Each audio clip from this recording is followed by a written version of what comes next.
Buen día, alumnos. Mi nombre es el doctor Marcelo Álvarez. Soy jefe de trabajo práctico simple de la Cátedra de Medicina Infanto-Juvenil de nuestra carrera de Medicina de la Universidad Nacional de Tucumán, con sede de Universidad Nacional de Salta. Bueno, lo que vamos a hablar el día de hoy es desarrollo normal del niño, recordando que son elementos, forma parte importante de la evolución de la vida de un individuo, sobre todo relacionada en los primeros años de vida, a donde nuestra intervención sería importante al detectar cualquier anomalía de ese desarrollo. Como objetivo principal de esta clase primario es conocer las áreas del desarrollo que se deben evaluar durante el examen clínico del niño, sabiendo desde ya lo que es normal para evitar y para conocer lo que es un desarrollo anormal y así de intervenir rápidamente. Es importante recordar que los términos desarrollo, desarrollo psicomotor o neurodesarrollo se utilizan en forma indistinta, siempre tratándose del mismo fenómeno evolutivo de la adquisición continua y progresiva de habilidades a lo largo de la infancia del niño, sobre todo relacionadas al lenguaje, la cognición, la motricidad, la interacción social y la conducta. Tenemos que recordar que el desarrollo es un proceso dinámico y continuo de organización progresiva y compleja de las funciones cerebrales, en la que convergen muchos factores, más allá de los genéticos, pero sobre todo medioambientales. Para iniciar, uno tiene que saber cuáles son las áreas del desarrollo para evaluar y recordar que los hitos del desarrollo en la historia del niño y en cada área de las que vamos a hablar definirán lo que es la presencia o no de un desarrollo típico, de la regresión, del retraso o desvío del mismo. Cuando hablamos de áreas, hablamos de 4 tipos de áreas: la área motora, con su área motora gruesa y fina, la área del lenguaje y comunicación, un área cognitivo, coordinación visomotora y un área social emocional. Bien. Cuando hablamos de la motora, vamos a hablar de la motricidad gruesa, recordando siempre que hay una evolución de la bipedestación a la deambulación, siempre hay una evolución de céfalo a caudal, de proximal a distal, de lo involuntario a voluntario, que es algo que se desarrolla rápidamente en los 3 primeros años de vida, que crea una dependencia y va hacia la independencia que llega a ser completa en muchos de los casos, entre comillas, como quien dice, y un retraso de esta área se podría atribuir a causas biológicas. Bien, ¿cómo evaluamos la motricidad, la área de motricidad gruesa?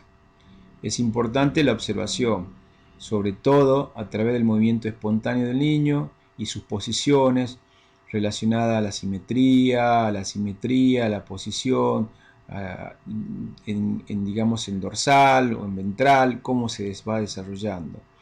Determinación del tono pasivo y el tono activo, recordando que el tono es un estado de semicontracción permanente del músculo, que es el que le da una cierta postura al niño, y el tono activo donde ya hay una intervención activa, como quien dice, de esa semicontracción. La presencia de reacciones como ser los reflejos arcaicos y la motricidad gruesa y fina en general. Bien, como decíamos, el tono pasivo siempre se hace sin efectuar ninguna intervención específica por parte del observador. En este gráfico ustedes van a ver la evolución del tono pasivo desde el último trimestre de la gestación y en el primer año de vida, donde ustedes van a ver que hay una curva que es ascendente hasta las 40 semanas o el nacimiento, y después comienza a ser descendente. Eso habla donde hay unas 3 variedades, donde habla de la postura, del signo de la bufanda, del ángulo popliteo, donde paulatinamente, por ejemplo, desde que nació hasta los 9 meses, va, digamos, desarrollando una cierta disminución del tono. Por ejemplo, el ángulo poplito, que es el ángulo que forma el fémur con la tibia, vamos viendo que en los 2 meses tiene un ángulo de 90 grados, casi recto.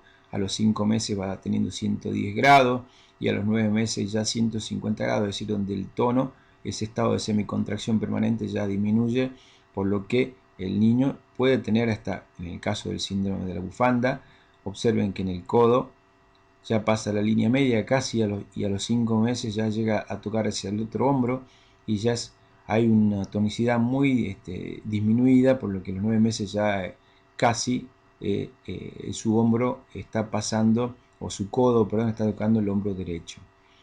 Hay una disminución importante del tono. Son signos que uno lo tiene que ver cuando hay que evaluar al niño. Cuando estamos hablando de tono activo, ya hay alguna acción específica.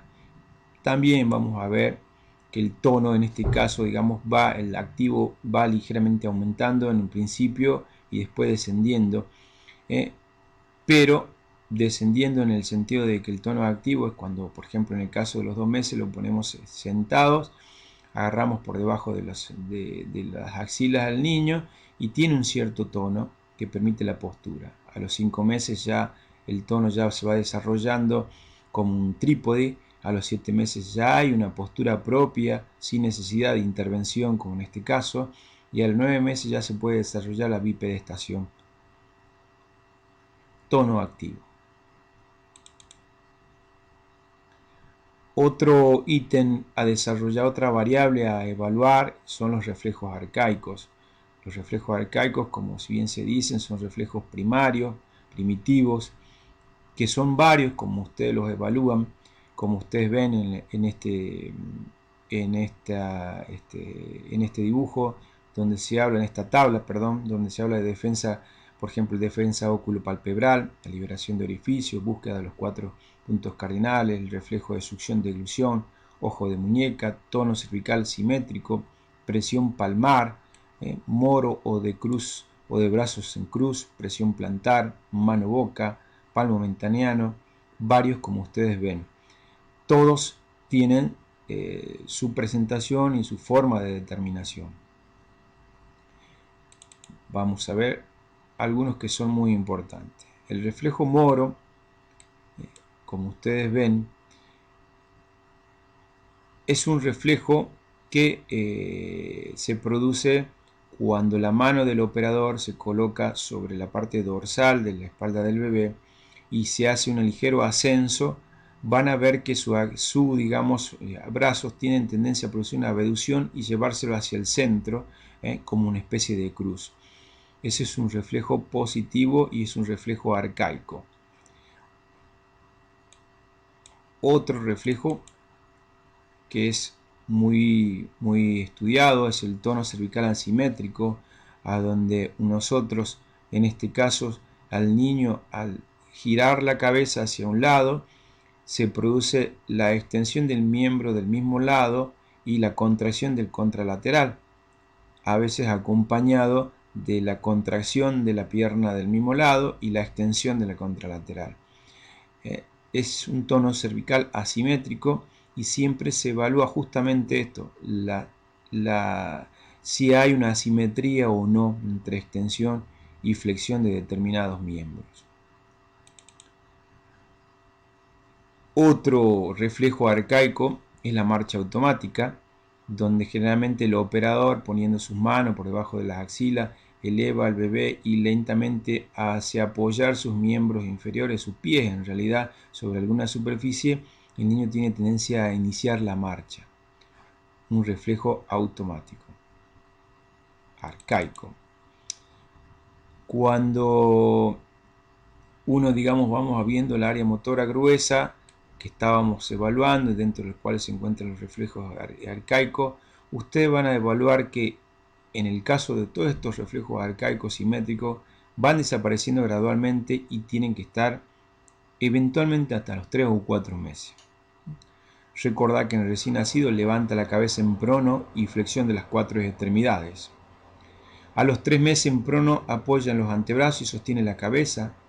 A los 5 meses gira a supino y se sienta con apoyo. A los 6 meses se sienta en trípode solo. A los 10 meses se pone de pie, a los 2 meses caminan con una mano sostenida y a los 14 meses caminan solo. Como ustedes van viendo, son hitos importantes que se desarrollan y que tienen que ser evaluados.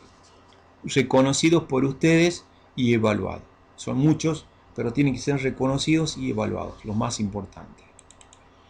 Ahora, siempre volvemos al principio, cuando hablábamos de objetivo de esta clase, es conocer los hitos normales del desarrollo del niño, pero ¿para qué? Con el objetivo de que cualquier hito que no aparece nos dispare una alarma y nos diga a dónde está para hacer la intervención temprana. En el caso, digamos, del área motora, cuando no sostiene la cabeza un bebé a los 3 meses es un signo de alarma. Cuando hay persistencia de los reflejos arcaicos después de los 6 meses, también. Cuando no se sienta solo a los 8 meses y cuando no camina de la mano a los 12 meses. Como ustedes ven, hitos fundamentales que ustedes tienen que darle una alarma e iniciar el estudio correspondiente. Cuando hablamos de motricidad fina, hablamos sobre todo de adquisición de destrezas de las manos, donde aparece el desarrollo de la aprehensión y donde todo esto va a estar en relación al tono, a la fuerza de musculatura proximal, al desarrollo de la visión en general.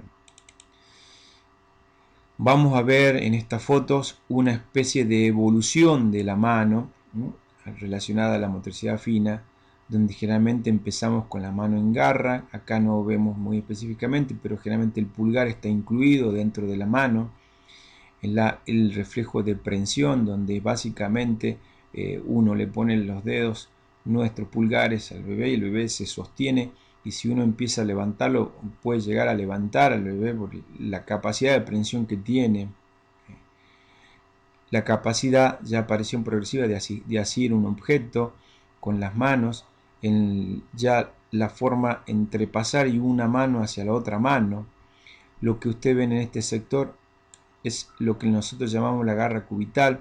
Él va desplazando de cubital hasta evaluar, digamos, objetos, estamos hablando, hasta llegar a esto, a la pinza digital.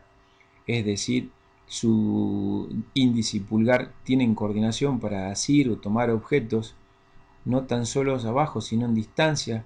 Ya hay una conexión visomotora, como usted ve, el bebé mira y agarra, y hasta de locomoción, donde él va, aparte de tocar con la pinza digital, la sigue y hay una locomoción para estar.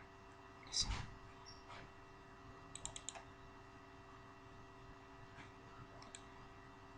Vemos acá en el cuadro todo lo que estuvimos hablando, donde vamos hablando de los hitos del desarrollo de la mano, sobre todo, por ejemplo, los 3 meses la mano abierta, a los 4 meses la presencia de esa garra cubital, a los 6 meses la presión radial, a los 10 meses la pinza superior. Ya vamos viendo cómo hay evolución del niño. A los 22 meses puede hacer una torre de 6 cubos, o hacer trenes de cubo, trazar línea y sobre todo dibujar círculos, donde van apareciendo otros hitos importantes. Sabiendo lo normal, nuevamente vamos a las alarmas. ¿Cuáles serían nuestras alarmas en esta etapa? Cuando el pulgar está incluido y más allá de los 3 meses, cuando el niño no toma objeto a los 5 meses, cuando no hay una pinza digital a los 12 meses, no dibuja o no toma el lápiz a los 2 años. Son todos signos de alarma que tenemos que tener e intervenir, como yo les decía, rápidamente.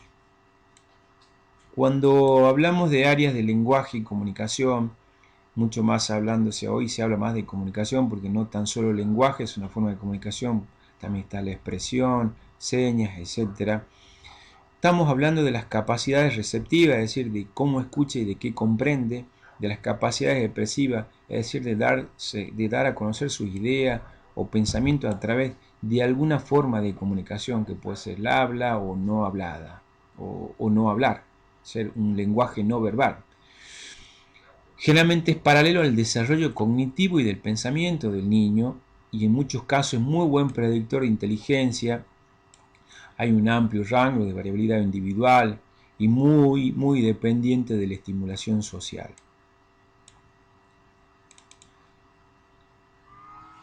cuáles serían estos hitos fundamentales que uno va viendo en el niño, y